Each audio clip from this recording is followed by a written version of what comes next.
Meus queridos irmãos, a graça e a paz do nosso Senhor e Salvador Jesus Cristo, estou aqui para mais um vídeo, para o meu, para o teu, para o nosso canal Teologando e Capacitando. No vídeo de hoje eu quero trazer um review deste livro, Os 5 Pontos de John Piper, falando sobre o calvinismo. Só que antes de nós entrarmos no review, eu quero fazer um convite. Você que ainda não se inscreveu no nosso canal, se inscreva. Faça parte dessa comunidade apaixonados pela palavra de Deus, o nosso canal Teologando e Capacitando. Também não esqueça de ativar o sino das notificações para você ficar informado toda vez que eu subir um vídeo novo para o canal. Não esqueça de deixar o seu like, pois o like ajuda o YouTube a divulgar o canal com mais pessoas. E também compartilhe os nossos vídeos em suas mídias sociais, WhatsApp, Facebook e Instagram. Fazendo assim, você ajuda o irmão em sua caminhada cristã e também ajuda o canal a crescer. Então, dito isso, vamos para mais um review no canal. Então, meus queridos irmãos, aqui se encontra o livro de John Piper, 5 pontos em direção a uma experiência mais profunda da graça de Deus. Não é um livro muito grosso, vocês podem ver a lombada, né?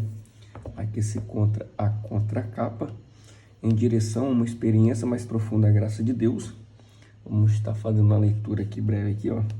Graça é o coração de Deus fazendo-nos o bem quando não merecemos. Mas será que sabemos o quanto não a merecemos? Só Deus mesmo pode tornar isso claro para nós. Ele o faz na Bíblia de maneira tal que a sua graça é revelada como uma explosão de luz que nunca se viu antes. Os 5 pontos falam sobre como nasce um cristão e como Deus o preserva para sempre, falando ainda da eleição de Deus e da segurança do futuro de alegria eterna. Esse livro trata dos mistérios da obra salvadora de Cristo, que comprou ao preço de seu próprio sangue o dom da fé para os filhos de Deus. Também trata dos mistérios da alma humana e do poder do Espírito de Deus, que conquista toda a nossa rebeldia e nos faz servos fiéis e voluntários do Rei Jesus. Piper crê que a nossa experiência na graça faz crescer o nosso entendimento da graciosa obra de Deus e nos leva a um relacionamento mais profundo com Ele em adoração e amor. John Piper foi o pastor da Igreja Batista de Bethlehem, em Minneapolis, nos Estados Unidos, por 33 anos até 2013. Atualmente, Piper dedica-se à produção de livros e pregação e ensino em vários países através do ministério que preside. Estudou teologia no Fuller Theological Seminary e obteve seu doutorado pela Universidade de Munique. Autor de mais de 50 livros, vários deles publicados em português pela editora Fiel. É casado com Noel Piper, com quem tem 4 filhos. Então, que da editora Fiel, nós sabemos que é um livro calvinista, nós vamos ver. Um livro com 123 páginas, né, aproximadamente. Então vamos estar vendo aqui capa brochura. Então aqui os 5 pontos, né?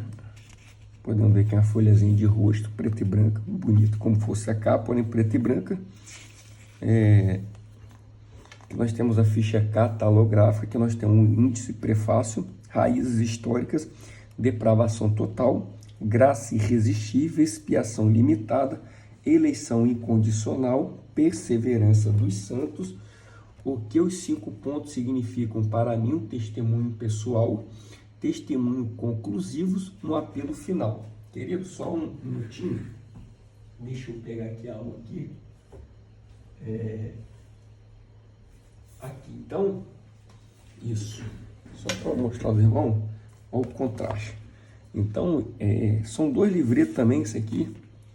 Porém, trabalha os 5 pontos do arminianismo, esse aqui os 5 pontos do calvinismo. Então, por que é bom você ter esses 2 livretos, essas 2 introduções, para você entender o sistema de trabalho? Porque você consegue ver a diferença.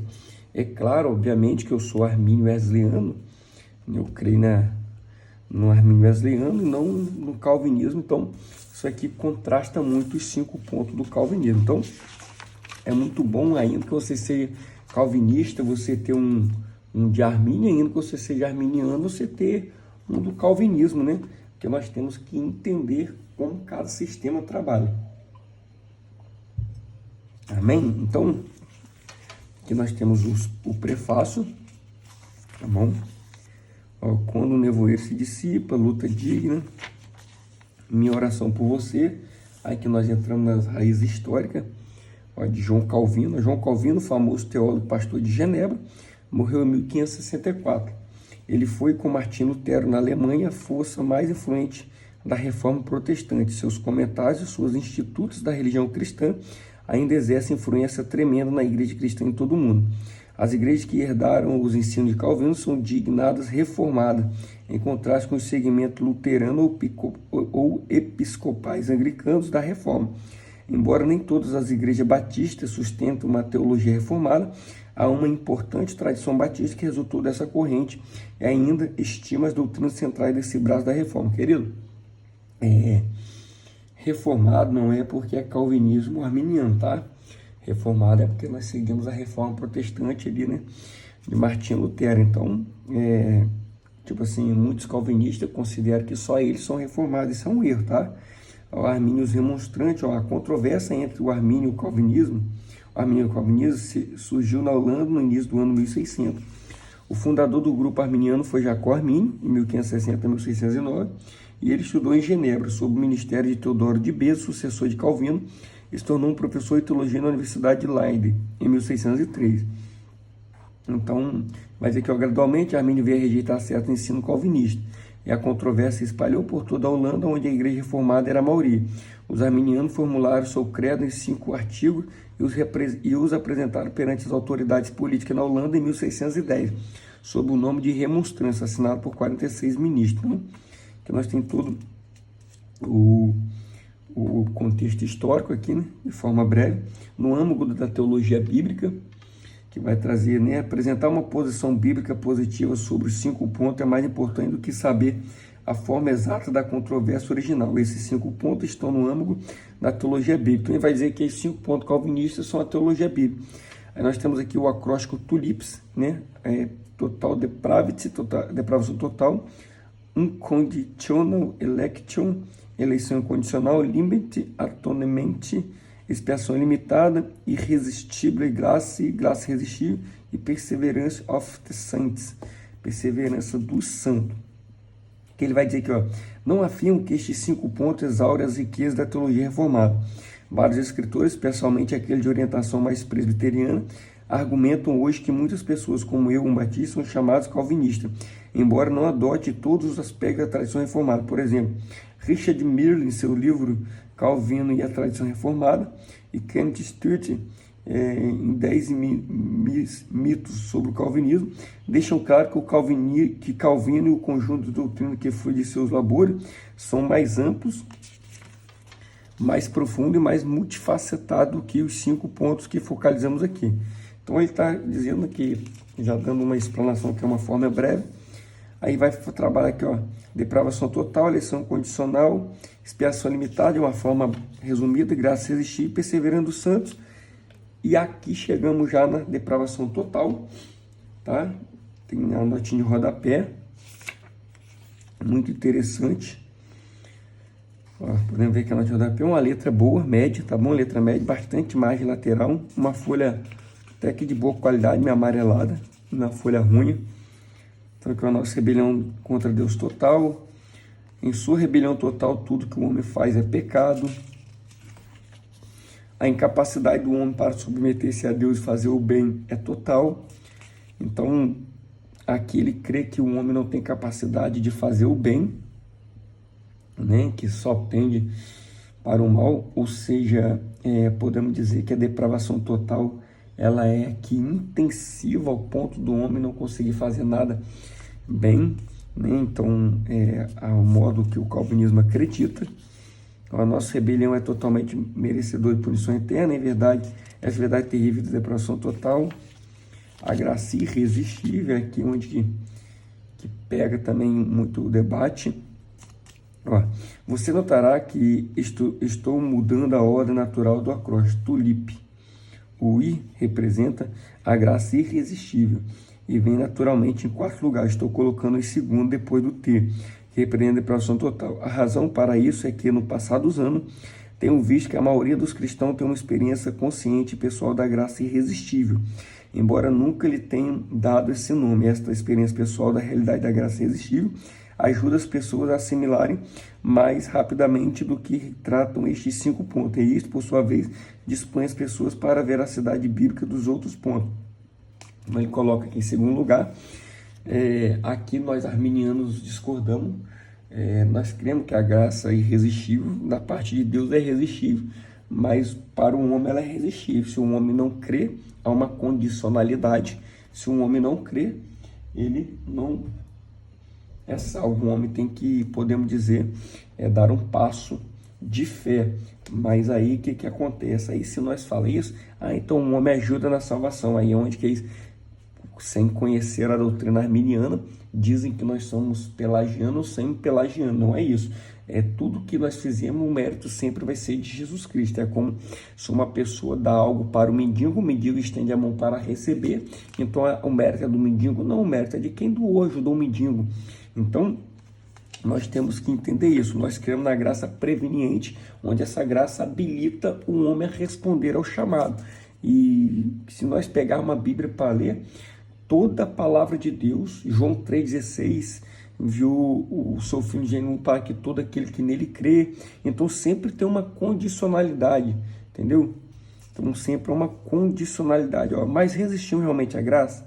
A obra de Deus em trazer-nos a fé, se o Pai não trouxer.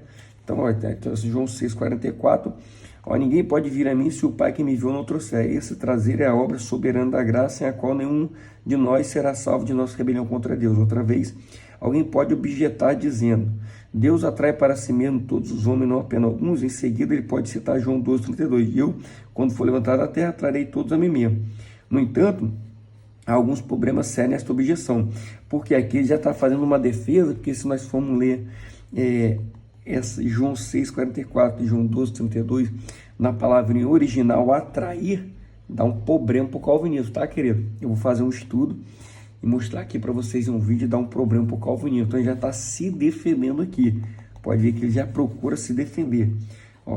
Então, no entanto, há alguns problemas sérios nessa objeção. Um dos problemas é que a palavra traduzida por todos, no grego pantas, não se refere a todas as pessoas. Jesus disse apenas, e eu, quando for levantado até, atrairei todos a mim mesmo.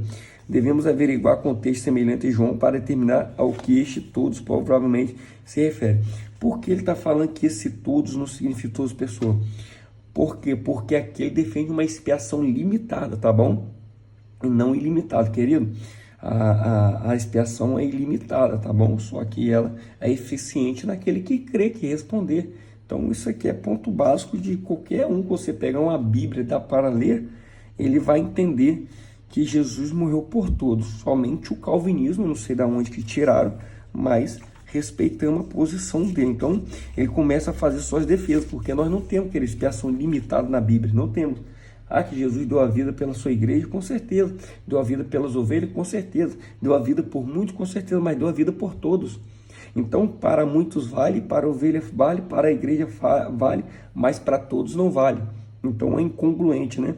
Os requisitos para a salvação como dons de Deus, nunca contra a nossa vontade. Então, olha aqui a expiação limitada, onde que eu estava falando.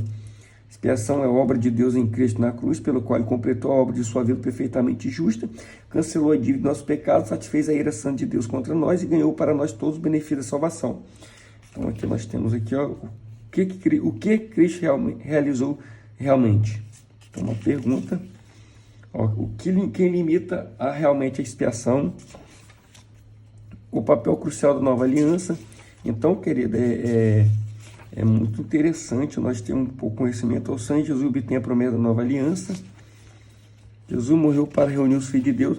Então eles acreditam que Jesus morreu somente para os eleitos, né? Que Jesus tem uma eleição condicional aqui, então ele morreu somente para os eleitos, que Jesus tem aquele que ele escolheu incondicionalmente, ou seja, uma dupla predestinação, onde tem uns que vai para o céu, outro para o inferno.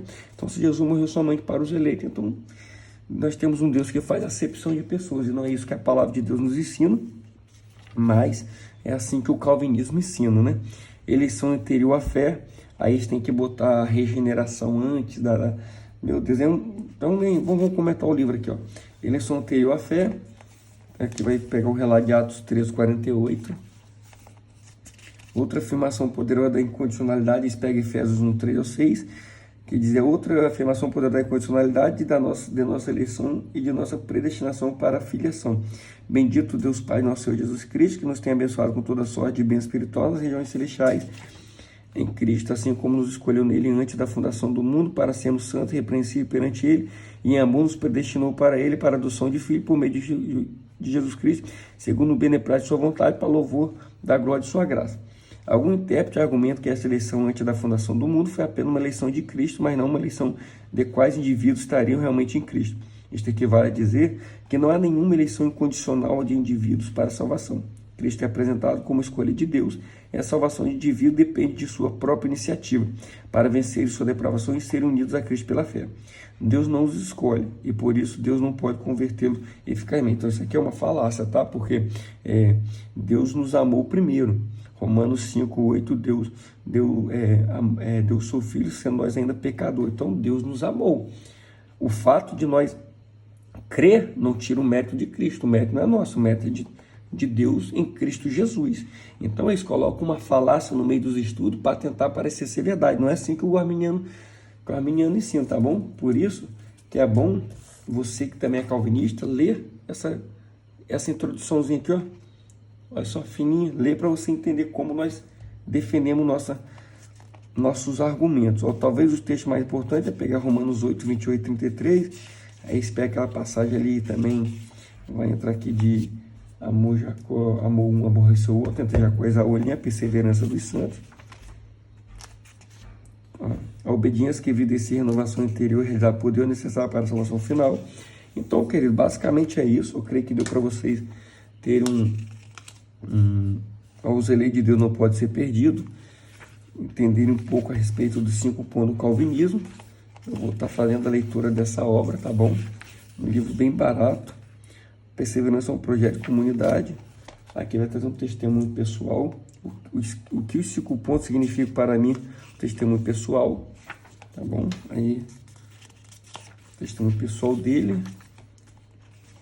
Ainda vamos entrar aqui agora um apelo final.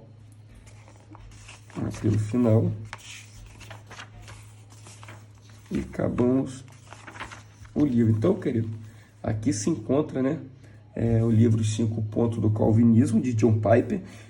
Indico para você estar fazendo a leitura, tá comprando um livro barato. Eu paguei R$18, muito interessante, para você aprender o que o calvinismo ensina, tá bom? Se você é calvinista e não tem, e quer iniciar no calvinismo, aqui conta esse livro.